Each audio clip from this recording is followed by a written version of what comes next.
السلام علیکم ورحمۃ اللہ وبرکاتہ۔ الحمد للہ رب العالمین والعاقبۃ للمتقین والصلاة والسلام علی اشرف الانبیاء والمرسلین نبینا محمد وعلی آلہ وصحبہ اجمعین ومن تبعهم بإحسان إلى يوم الدين أما بعد، فعن أبي سعيد الخدري رضي الله تعالى عنه قال: كان رسول الله صلى الله عليه وسلم إذا رفع رأسه من الركوع قال: اللهم ربنا لك الحمد ملء السماوات والأرض وملء ما شئت من شيء بعد أهل الثناء والمجد أحق ما قال العبد وكلنا لك عبد اللهم لا مانع لما أعطيت ولا معطي لما منعت ولا ينفع ذا الجد منك الجد۔ رواه مسلم۔ بلوغ المرام من ادلۃ الاحکام کی حدیث نمبر 233 ابھی آپ کے سامنے پڑھی گئی ہے۔ سیدنا ابو سعید خدری رضی اللہ تعالیٰ عنہ حدیث کے راوی ہو بیان فرماتے ہیں: کان رسول اللہ صلی اللہ علیہ وسلم اذا رفع رأسه من الرکوع، کہ اللہ کے رسول صلی اللہ علیہ وسلم جب اپنے سر کو رکوع سے اٹھاتے تھے۔ اذا مانے جب، رفع مانے بلند کرنا، اٹھانا، رأس مانے سر، اذا رفع رأسه اپنے سر کو جب اٹھاتے تھے، من الرکوع من مانے سے، رکوع مانے رکوع، من الرکوع رکوع سے، اللہ کے رسول صلی اللہ علیہ وسلم جب اپنے سر کو رکوع سے اٹھاتے تھے، قال تو یہ کہتے تھے: اللهم ربنا لك الحمد ملء السماوات والأرض وملء ما شئت من شيء بعد أهل الثناء والمجد أحق ما قال العبد وكلنا لك عبد اللهم لا مانع لما أعطيت ولا معطي لما منعت ولا ينفع ذا الجد منك الجد۔ یہ دعا پڑھتے تھے کس میں؟ رکوع سے سر اٹھانے کے بعد، قوما میں۔ نماز کی اصطلاح میں اس کو قوما کہتے ہیں۔ رکوع سے جب سر اٹھاتے ہیں، کھڑے ہوتے ہیں، سیدھے جب کھڑے ہوتے ہیں تو نماز کی اصطلاح میں اس کو قوما کہا جاتا ہے۔ اور یہاں پہ کھڑا ہونے کے ساتھ ساتھ دعا پڑھی جاتی ہے۔ صرف کھڑا ہونا یہ کافی نہیں ہے، قوما میں صرف سیدھا کھڑا ہو جانا یہ کافی نہیں ہے، بلکہ اس میں دعا پڑھنا ہے، اور مختلف دعائیں حدیث میں موجود ہیں۔ یہ ایک لمبی دعا ہے، اس کے علاوہ چھوٹی دعائیں بھی موجود ہیں۔ تو ہم جو دعا یاد کر لیں پڑھیں، چاہے تو ساری دعائیں یاد کر لیں اور بدل بدل کر پڑھیں، کبھی اس رکعت میں اس دعا کو پڑھیں، دوسری رکعت میں دوسری دعا پڑھیں، تو اس کا فائدہ یہ ہوگا کہ آدمی نماز کے اندر خشوع و خضوع کو بحال رکھے گا، اطمینان اور خشوع کے ساتھ نماز پڑھے گا۔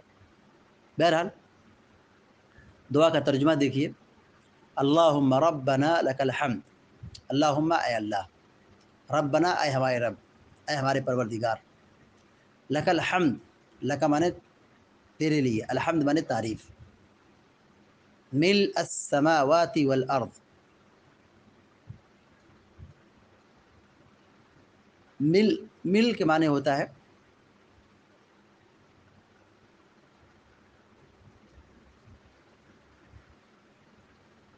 بھر جائے، مل کے معنی ہوتا ہے بھر جانا، ملء السماوات والارض جس سے آسمان و زمین بھر جائے، وملء ما شئت من شيء بعد، ما شئت ما مانے جو، شئت مانے تو چاہے، شاء یشاء مانے چاہنا، ما شئت جو تو چاہے، من شیء بعد، شیء مانے چیز، بعد مانے بعد، اہل الثناء والمجد، اہل مانے والا،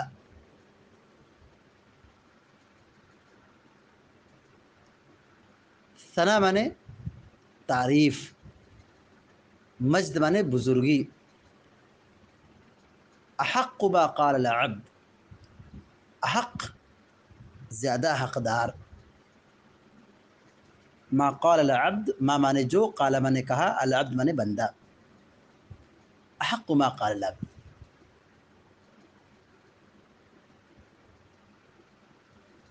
تو اس کا زیادہ مستحق ہے جو کچھ بندے نے کہا، وَكُلُّنَا لَكَ عَبْد، وَكُلُّنَا ہم میں کا ہر شخص، وَكُلُّنَا ہم میں کا ہر شخص، لَكَ عَبْد، لَكَ مانے تیرے لیے، عبد مانے بندہ.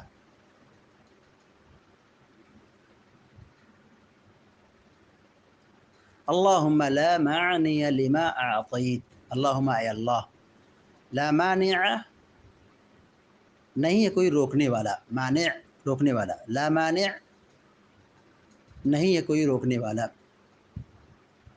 لما اعطیت جسے تو دے، اعطا یعطی مانے عطا کرنا، لما اعطیت جسے تو دے، جسے تو عطا کر نواز. اللہم لا مانع لما اعطیت ولا معطی لما منعت، ولا معطی اور نہیں ہے کوئی دینے والا، معطی دینے والا، ولا معطی نہیں ہے کوئی دینے والا، لما منعت جسے تو روک لے، منع کر دے، محروم کر دے. ولا ينفع ذا الجد منك الجد، نفع ينفع نے فائدہ پہنچانا، نفع ينفع نے فائدہ پہنچانا. ذا الجد بزرگی والا،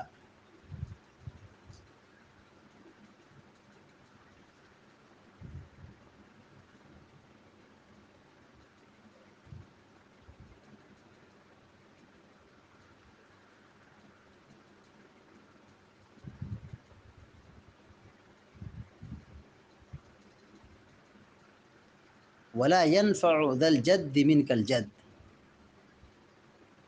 من کا مانے تجھ سے یعنی تیرے عذاب سے.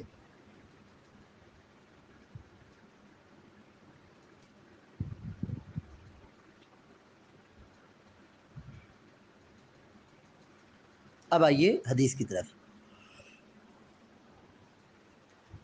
حضرت ابو سعید خدری رضی اللہ تعالیٰ عنہ بیان فرماتے ہیں، کان رسول اللہ صلی اللہ علیہ وسلم اذا رفع رأسه من الرکوع، کہ اللہ کے رسول صلی اللہ علیہ وسلم جب رکوع سے سر اٹھاتے تھے، قال تو یہ کہتے تھے، یہ دعا پڑھتے تھے، اللہم ربنا لک الحمد، اے اللہ ہمارے رب تیری تعریف ہے، لک الحمد تیری تعریف ہے،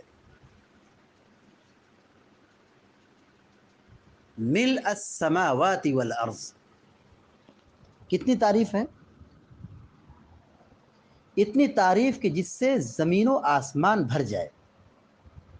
اللہم ربنا لک الحمد، اے اللہ اے ہمارے رب تیرے لیے تعریف ہے، ایسی تعریف، اتنی تعریف، ملء السماوات والارض کہ جس سے زمین و آسمان بھر جائے. یہ اللہ تعالیٰ کی بہت تعریف ہے. زمین اور آسمان دیکھ رہے ہیں کتنی دوری اور کتنی مسافت ہے، اور ساتھ آسمان کی بات کی جا رہی ہے، سماوات جمع کسے گا، ساتوں آسمان بھر جائے. تو اللہ تبارک و تعالیٰ تعریف کے مستحق ہے، اور بندے کی ذمہ داری کہ وہ اللہ تعالیٰ کی خوب حمد و ثنا بیان کرے. اللہم ربنا لک الحمد، اے اللہ ہمارے پروردگار، ہمارے رب صرف تیرے لیے تعریف ہے، تعریف ہے، اتنی تعریف کہ زمین و آسمان کو بھر دے، زمین و آسمان بھر جائے، اتنی تعریف. وَمِلْءَ مَا شِئْتَ مِنْ شَيْءٍ بَعْدُ، اور اس کے بعد ہر وہ چیز بھر جائے جسے تو چاہے. زمین و آسمان اللہ تعالیٰ کی بڑی مخلوقات میں سے ہے، اتنی تعریف کی زمین و آسمان بھر جائے، اور اسی طرح اس کے بعد ہر وہ چیز بھر جائے جسے تو چاہے. یعنی خوب تعریف، خوب تعریف، اللہ کی خوب تعریف. اللہ تعالیٰ چاہتا ہے کہ بندے میری تعریف کرے، اور اللہ تعالیٰ خوش ہوتا ہے، اللہ راضی ہوتا ہے بندہ جب تعریف کرتا ہے. وَمِلْءَ مَا شِئْتَ مِنْ شَيْءٍ بَعْدُ، اس کے بعد ہر وہ چیز بھر جائے جسے تو چاہے، اتنی تعریف. اہل الثناء والمجد، اے بزرگی اور تعریف کے مالک، اہل الثناء والمجد، اے تعریف والے، اے بزرگی والے، احق ما قال العبد وكلنا لك عبد، تو اس کا سب سے زیادہ مستحق ہے. احق، احق افل التفضیل کا صیغہ، مستحق ہے، حقدار ہے. ما قال العبد، جو کچھ بندے نے کہا، وَكُلُّنَا لَكَ عَبْدٌ،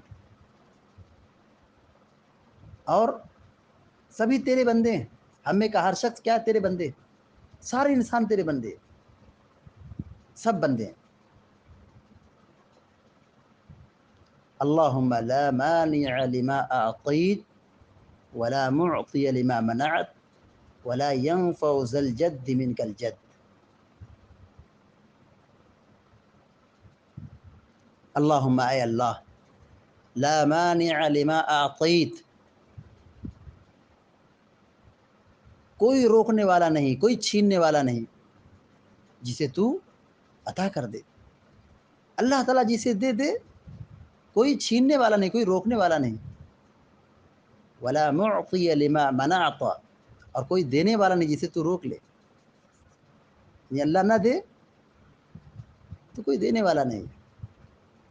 ولا ينفع ذا الجد منك الجد، اور کسی کو اس کی بزرگی تیرے عذاب کے مقابلے میں کوئی فائدہ نہیں دے سکتا ہے. ولا ينفع ذا الجد منك الجد،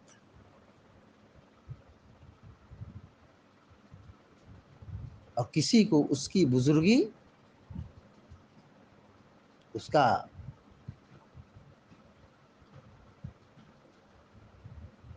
مالدار ہونا، بڑا ہونا،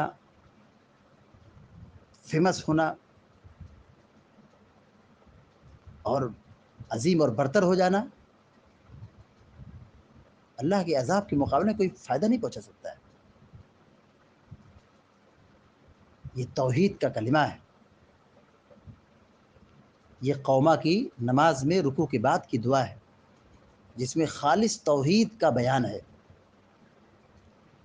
بندہ اس دعا کی باریکی کو سمجھ جائے، زندگی کی ساری الجھنیں دور ہو جاتی ہیں. آدمی کی لڑائی، حسد، نفرت، جلن کیوں پیدا ہوتا ہے؟ چونکہ ایمان نہیں ہے. نماز تو پڑھتا ہے لیکن نماز کی جو روح ہے اس سے وہ ناواقف ہے. اللہ جسے دے کوئی دینے والا نہیں، اللہ جسے دے کوئی روکنے والا نہیں، اور اللہ روک لے تو کوئی دینے والا نہیں. یہ کتنی بڑی بات ہے. ہم کسی کی نعمت کو دیکھ کے جلتے ہیں، حسد کرتے ہیں. کسی کو کوئی نعمت ملتی ہے تو ہماری نیند حرام ہوتی ہے، ہم ٹینشن میں آتے ہیں. ہم یہاں یہ تصور رکھیں کہ یہ اللہ کی تقسیم ہے. اللہ جسے چاہتا ہے نوازتا ہے، اور اللہ جسے دے اسے کوئی روکنے والا نہیں، اور جس سے اللہ تعالیٰ روک لے تو کوئی دینے والا نہیں. یہ انسان کو تسلی دلانے والا کلمہ ہے، حوصلہ دلانے والا کلمہ ہے. ملے تو اللہ کی نعمت پر شکر، نہ ملے تو صبر. اللہم لا مانع لما اعطیت، اے اللہ کوئی روکنے والا نہیں جسے تو دے. ولا معطی لما منعت، اور کوئی دینے والا نہیں جسے تو روک لے. ملے گا تو اللہ تعالیٰ کی جانب سے ملے گا، اور کوئی دینے والا نہیں. یہ خالص توحید ہے. کائنات کا نظام اللہ تعالیٰ کے ہاتھ میں ہے، تصرف اللہ کے ہاتھ میں ہے. کسی پیر، فقیر، بزرگ اور ولی اور بابا کسی کے ہاتھ میں نہیں ہے. یہ پورے کائنات کا نظام اور اختیار اللہ تعالیٰ کے ہاتھ میں ہے. بادشاہت اللہ کی ہے، تصرف اللہ کا ہے. وہی دے گا تو ملے گا، نہیں دے گا تو کوئی نہیں ملے گا. یہاں لوگ جہالت میں کیا سے کیا بدعقیدگی اور گمراہی پھیلاتے ہیں کہ بابا بچہ دیتا ہے، نعوذ باللہ والعیاذ باللہ. اللہم لا مانع لما اعطیت ولا معطی لما منعت ولا ينفع ذا الجد منک الجد. اے اللہ نہیں ہے کوئی دینے والا جسے تو روک لے، ولا معطی لما منعت، اور کوئی دینے والا نہیں جسے تو روک لے. ولا ينفع ذا الجد منك الجد. الجد بزرگی، عظمت، غلبہ، اقتدار، دولت. ولا ينفع ذا الجد منك الجد، اور کسی کو اس کی بزرگی تیرے عذاب کے مقابلے میں کوئی فائدہ نہیں پہنچا سکتا ہے. کوئی آدمی بہت بڑا ہے، کیا مطلب ہے عبارت کا؟ یعنی کسی مالدار آدمی کو اس کی بزرگی کوئی فائدہ نہیں دے گی، اور تیری پکڑ اور گرفت اور مواخذہ سے نہیں بچا سکتی ہے. بس عمل صالح ہی وہاں نفع دے گا. قیامت دن حسب نسب کام نہیں آئے گا، دنیا کا عہدہ و منصب کام نہیں آئے گا، دنیا کی شہرت کام نہیں آئے گی. ولا ينفع ذا الجد منك الجد، فائدہ پہنچائے گا تو عمل عمل، نیک عمل فائدہ پہنچائے گا. اللہ کے نبی صلی اللہ علیہ وسلم اس دعا کو رکوع کے بعد قومہ میں پڑھا کرتے تھے. رواہ مسلم، مسلم شریف کی روایت ہے. حدیث کا ترجمہ پھر سے دیکھیے. وعن ابی سعید الخدری رضی اللہ تعالی عنہ قال، حضرت ابو سعید خدری رضی اللہ تعالی عنہ روایت بیان کرتے ہیں، کان رسول اللہ صلی اللہ علیہ وسلم اذا رفع رأسه من الرکوع، کہ اللہ کے رسول صلی اللہ علیہ وسلم جب اپنے سر کو رکوع سے اٹھاتے تھے، قال، یہ کہتے تھے، اللہم ربنا لک الحمد ملء السماوات والارض، اے اللہ، اے ہمارے رب، اے ہمارے پروردگار، تیرے لیے تعریف ہے، اتنی تعریف جو آسمان و زمین کو بھر دے، جس سے زمین و آسمان بھر جائے. وَمِلْءَ مَا شِئْتَ مِنْ شَيْءٍ بَعْدُ، اس کے بعد ہر وہ چیز بھر جائے جسے تو چاہے. اہل الثناء والمجد، اے بزرگی اور تعریف کے مالک. احق ما قال العبد وكلنا لك عبد، تو اس بات کا زیادہ حقدار ہے جو کچھ بندے نے کہا، اور ہم نے کہا ہر شخص تیرے بندے. اللہ خالق ہے اور ہم سارے انسان اس کے بندے ہیں. اللہم لا مانع لما اعطیت، اللہم لا مانع لما اعطیت، اے اللہ کوئی روکنے والا نہیں جسے تو دے. ولا معطی لما منعت، اور کوئی عطا کرنے والا، کوئی دینے والا نہیں جسے تو روک لے. ولا ينفع ذا الجد منك الجد، اور کسی کو اس کی بزرگی اور نیک بختی تیرے عذاب کے مقابلے میں کوئی فائدہ نہیں پہنچا سکتا ہے، کوئی فائدہ نہیں دے سکتا ہے. شہرت، عزت، دولت، منصب، مالداری، قیادت، یہ سب کچھ فائدہ نہیں پہنچائے گا، تیرے عذاب سے نہیں بچا سکتے. حسب، نسب، عہدہ، منصب کچھ فائدہ نہیں پہنچا سکتا ہے سوائے عمل صالح کے. تیرے عذاب سے اور جہنم کی آگ سے بچانے کے لیے یہی عمل صالح ہے.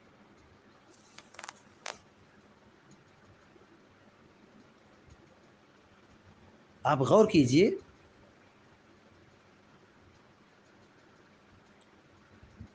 ولا ينفع ذا الجد منك الجد، اس مبارک کلمے پر غور کیجئے.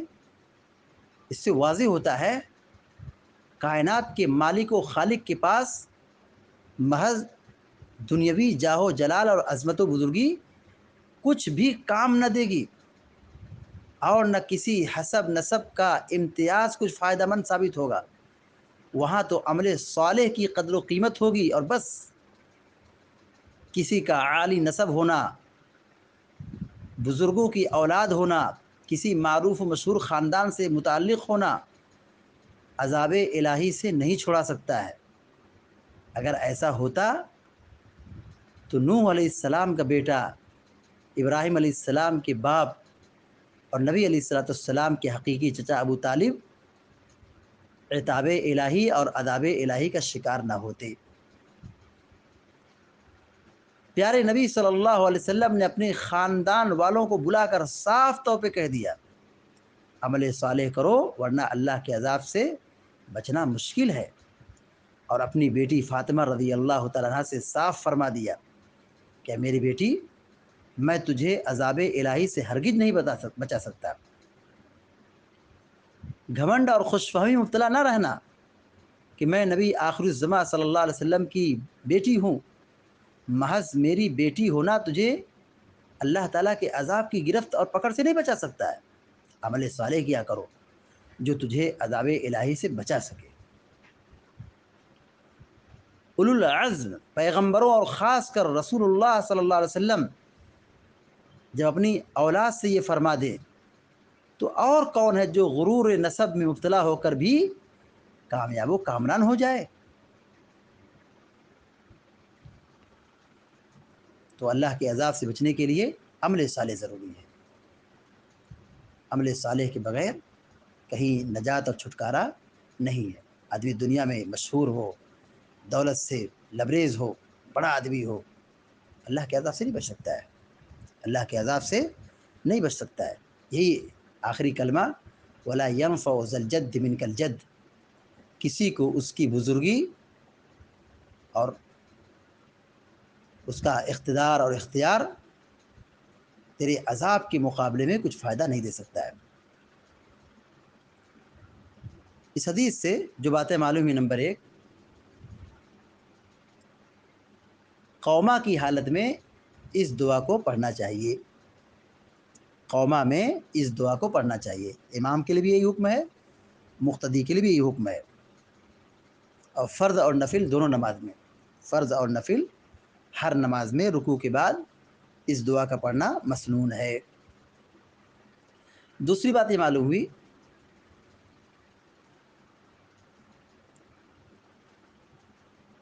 اللہ تعالیٰ کی خوب خوب تعریف بیان کرنا چاہیے۔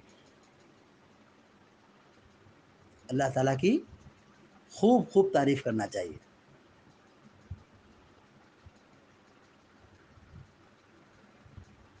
اسی طرح قوما میں سیدھے کھڑے ہو جانا یہ کافی نہیں، بلکہ قوما میں اس دعا کا پڑھنا ضروری ہے۔ قوما میں قوما کی دعا کا پڑھنا ضروری ہے۔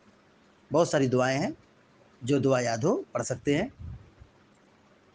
محض کھڑا ہو جانا، سیدھے کھڑے ہو جانا قوما میں یہ کافی نہیں ہے، بلکہ کھڑے ہونے کے ساتھ ساتھ قوما کی جو دعائیں ہیں ان میں سے جو یاد ہو اس دعا کا پڑھنا یہ ضروری ہے۔ اسی طرح اس حدیث سے ایک بات معلوم ہوئی، اللہ تعالیٰ کی مشیت کا اس بات کہ اللہ تعالیٰ چاہتا ہے، اللہ کی مشیت کا اس بات۔ اس حدیث سے ایک بات یہ معلوم ہوئی، اللہ کے یہاں حسب نسب اور عہدہ منصب کی کوئی اہمیت نہیں ہے کہ یہ فائدہ پہنچانے والی ہے اللہ کے عذاب سے۔ عہدہ و منصب، جاہ و حشمت، یہ اللہ کے یہاں فائدہ نہیں پہنچائے گا، اللہ کے عذاب سے، اللہ کے عذاب سے نہیں بچائے گا۔ عمل صالح ضروری ہے۔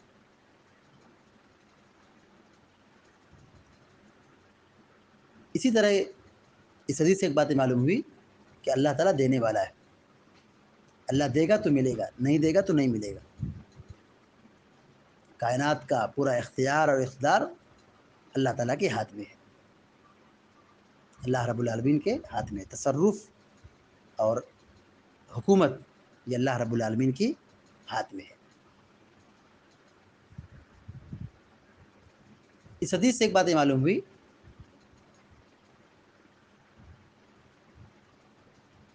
کہ ہم سب اللہ کے بندے ہیں، ہم سب کے سب انبیاء اور رسول، امتی، سارے انسان اللہ کے بندے ہیں، اور اللہ کا بندہ بن جانا یہ انسان کا کمال ہے۔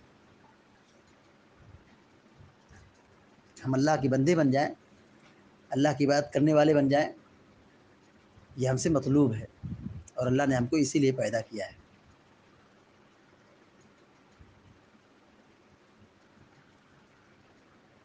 اسی طرح اس حدیث سے ایک بات یہ معلوم ہوئی